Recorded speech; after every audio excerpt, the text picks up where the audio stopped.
Maybe, Rispa, sorry, you can talk to us about the common risk factors that come along with this disorder.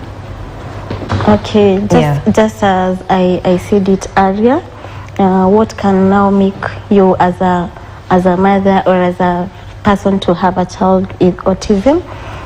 Just on whatever has been researched. Like if you are expectant and you walk in and out of the country at 25 to 28 weeks, not that when you are expectant today and do, but past the 28 weeks, you will not get a child with autism. It's just an environmental, it's just an environmental factor. Even let me ask about the occupational therapy when they come to you. Take us through step by step, especially when they're young. So as an occupational therapist, occupational stands for occupation of this child, which is even at 18 months, the occupation of this child is play. So an autistic child play is already affected because of lack of interaction, lack of communication, the repetitive behaviors that can hinder this child having having play.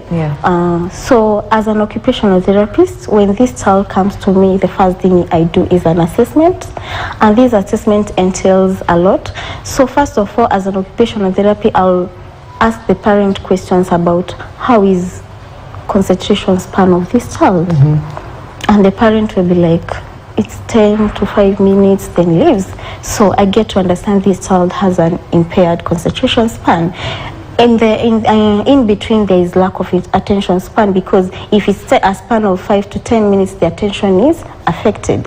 So I asked the parent, how does your child, is 18 months, is this child able to, maybe those coping behaviors? A child in 18 months is walking, so I expect this a child who will find a cup here and hold the cup, want to put it in the mouth because he saw the mom doing it. But you find our kids with autism doesn't do that. I'll ask the mother, how does the child reach, can the child reach, grasp, and maybe take a sip of water and release the cup back?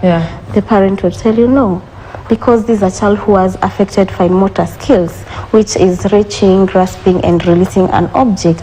It's also something that comes off with muscle strength, because can be able to reach, can grasp, but the muscle strength is not there. The child cannot lift up the cup. So I'm also going to work on the muscle strength of this child. I also ask a parent, how does your child feed? Is he able to scoop? Those are different prehensile patterns.